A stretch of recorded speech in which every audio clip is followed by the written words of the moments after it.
天气预报说，今天早上9点可以看到富士山露出真身，所以我们一大早就出发去寻找它的身影。没想到刚刚骑出几百米，就在路上偶遇了富士山。更惊喜的是，我们还看到富士山山顶有一层白云，看起来就像覆盖着一层薄薄的雪。虽然现在是10月份，富士山还没有开始下雪，但那一层白云真的给人一种雪山的感觉。我们继续骑行了几分钟，找到了一个空旷的地方，可以看到整个富士山的全景。但没过多久，富士山就被云层遮住了，于是我们决定停下来，等待云散开，看看是否还能再次看到富士山的全貌。这里的云飘得非常快，感觉只是一眨眼的功夫，所以想要看富士山的全景，确实需要一点运气。好幸运哦！我们刚刚出门到街口，就发现富士山空了一大块，可是那个云呢，差不多过5分钟，不用到5分钟，它就已经把整个富士山都盖住了，所以我们还算蛮幸运的，看到了很清晰的富士山。然后趁着我们骑行的这个瞬间，抓拍了几张照片，真的是太难得了。我们等待了一整天的时间，今天终于出太阳了，然后也看到了山中湖。昨天这山中湖全部都雾蒙蒙的，根本看不到湖。现在对面清清楚楚，然后在湖中还有游船。天气太好了，我们刚刚一顿狂拍富士山，它给我们差不多5分钟的时间，让我们拍完了我们今天的 KPI， 然后我们就继续去吃早餐了，太累了，刚刚 energy 已经用完了。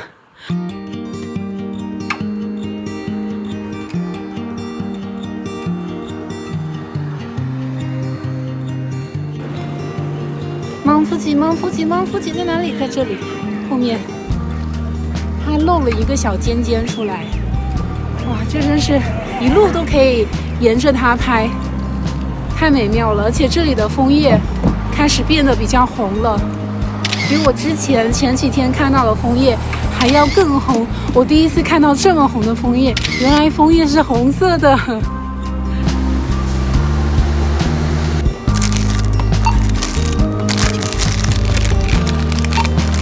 今天的早餐是在便利店解决的。我发现日本好像很少有专门卖早餐的店，所以我们大部分时间的早餐都是在便利店买的。今天买了牛奶、饭团、鸡蛋布丁。日本的便利店真的很方便，基本上到处都能找到，所以在日本去便利店买早餐是最方便的选择啦。垃圾分类太细致了。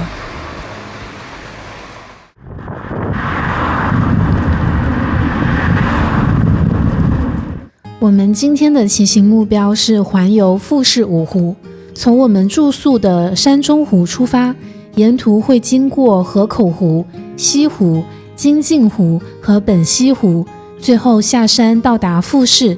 今天的骑行全程大约78公里，一路上我们会沿着五湖的路线骑行，视线始终可以望着富士山，因为这5座湖每一座都能看到富士山。所以今天的骑行可以说是风景最美的一天。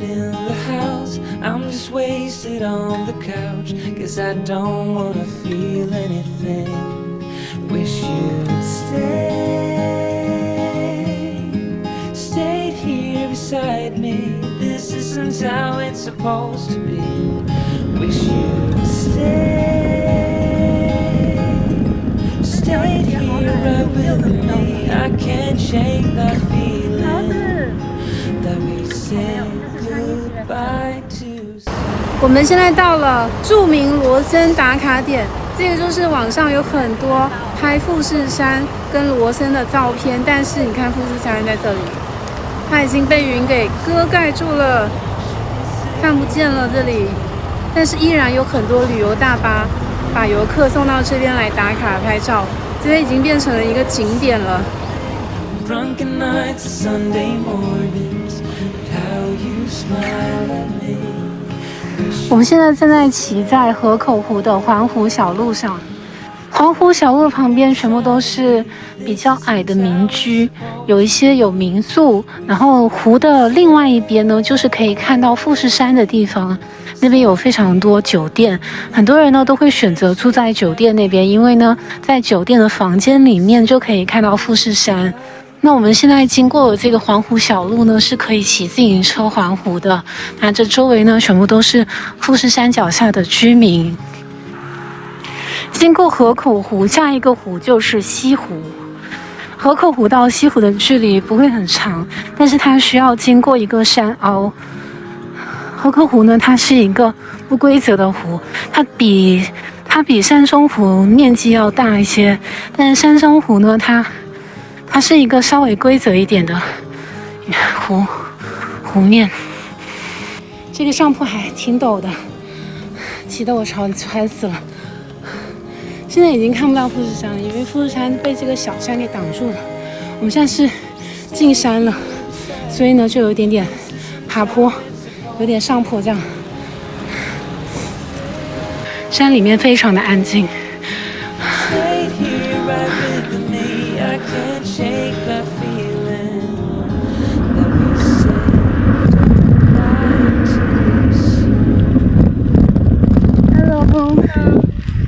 Where are you from? Netherlands. Yes. Oh. And you?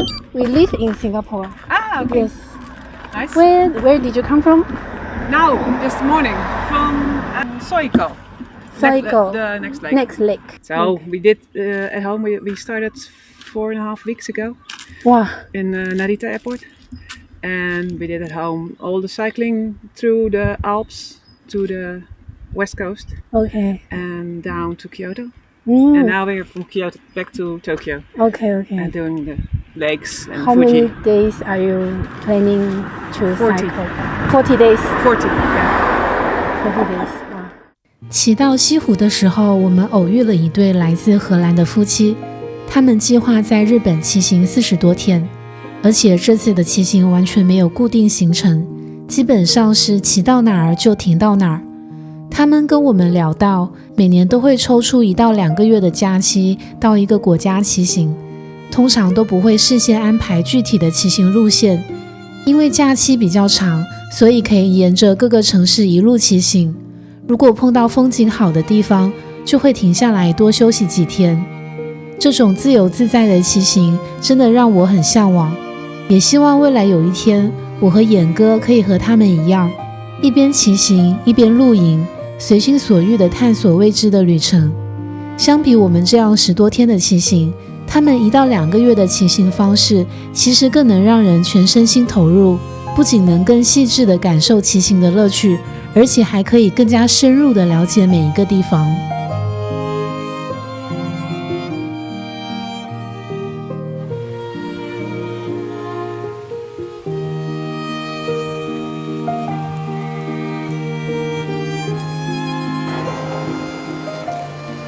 富士，现在这个富士山全部露出来了，看得到吗？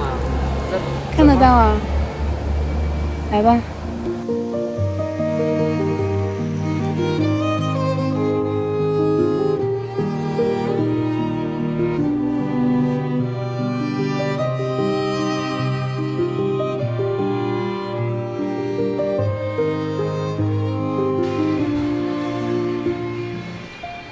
你说我们前面这个鹿角该不会是真的鹿角吧？是他们的野鹿，对不对？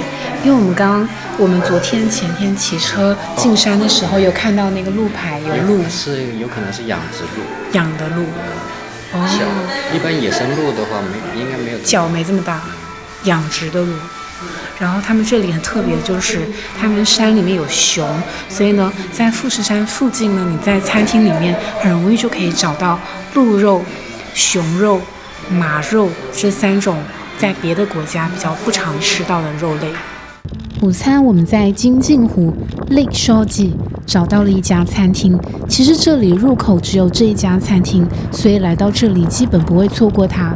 除了山中湖和河口湖以外，其他的湖，比如金镜湖、本溪湖，其实很少会有本地人居住，周围基本上是属于比较原始的野外景色，所以我们在金镜湖看到第一家餐厅就赶紧进去吃了，因为怕之后遇不到其他的餐厅。接着我们来到了本溪湖 Lake Motozu，这里依然可以看到富士山，不过是从不同的角度。一路上看到的富士山，有时会被云遮住，有时则完全清晰可见，所以每一刻都很惊喜，能感受到不一样的风景。在本溪湖这里，风特别大，可能是因为前面的山比较矮的缘故，湖水的浪也很大。我们还看到有一些人在这里骑划艇和玩帆船，整个湖区显得生机勃勃。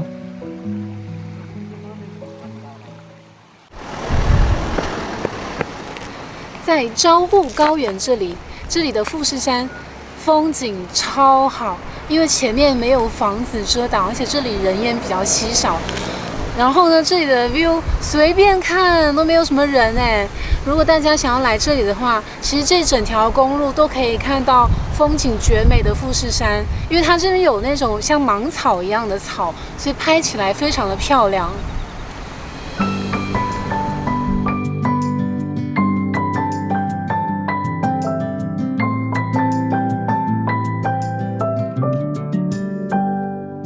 May you always find your way to higher ground. May you always keep your head held up high. Pretty little thing, you're a diamond in the rough, shining from within. 它被太阳照着，它变 I can tell that you're tough. Just the sight of you when I'm at my weakest point makes a world of difference, oh you make me strong. Pretty little thing, you're a diamond in the rough, shining from within. I can tell that you're tough. Oh yes， 牛吃的草，可以在这里放牛噻。这里是一个牧场，完山牧场。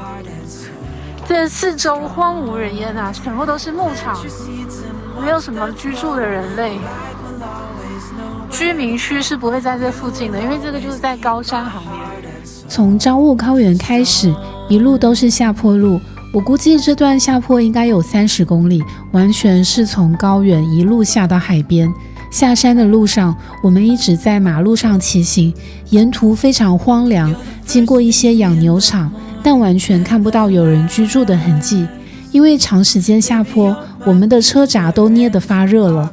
路上还发生了一件非常惊险的事情，我们不小心骑到了高速路上，不知道在哪个岔路口没看清楚路标，结果直接骑进了高速。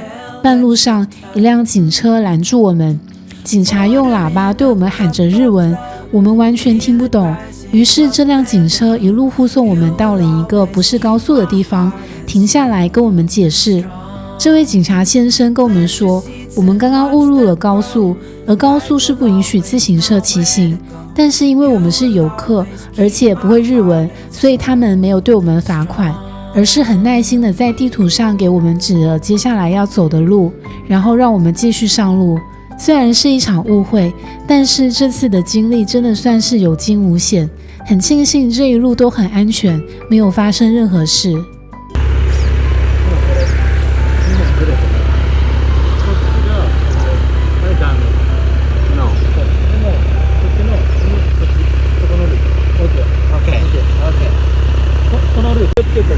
OK， ありがとうございます。OK， 拜拜。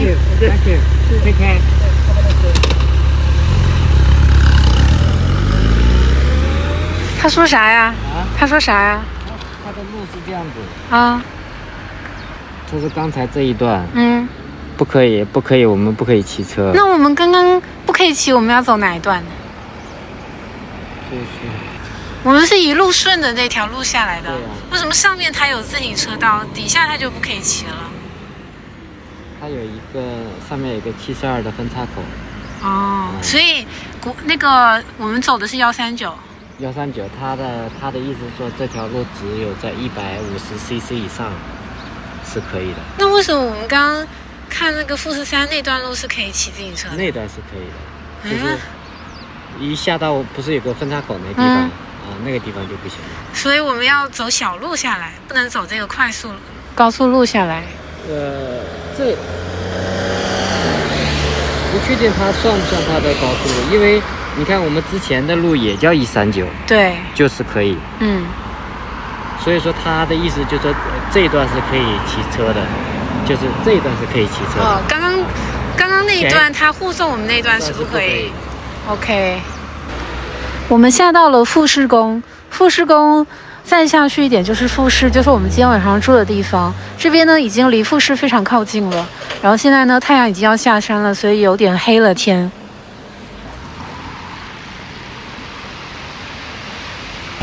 现在我们骑了60公里了，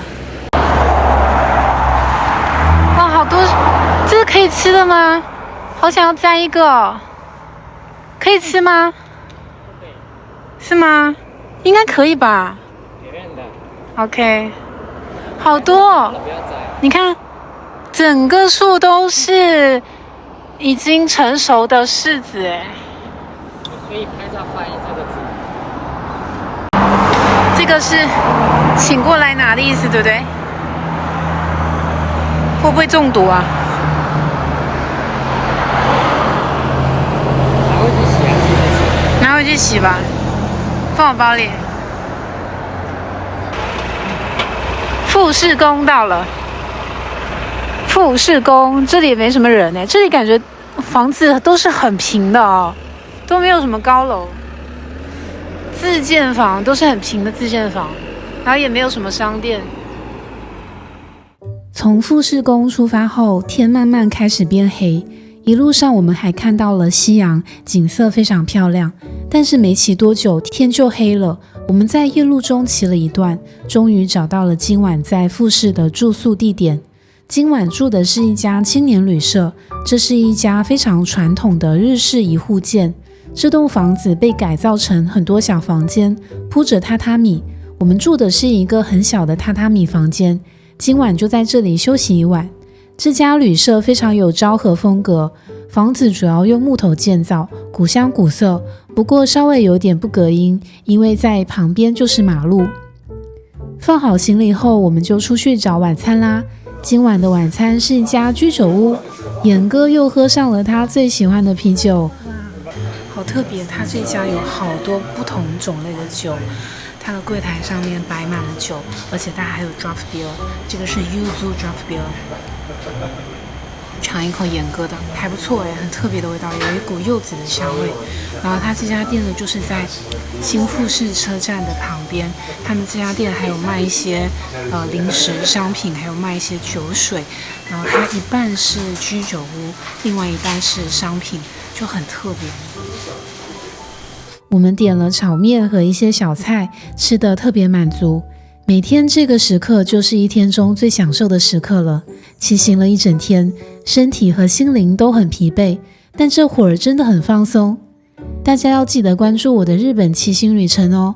我们下期再见啦，拜拜。我是妮妮江，喜欢从生活中发现美的感动。如果你喜欢这支视频，请关注我的频道。我会在每周定期更新视频，记得点赞、转发、打开小铃铛哦。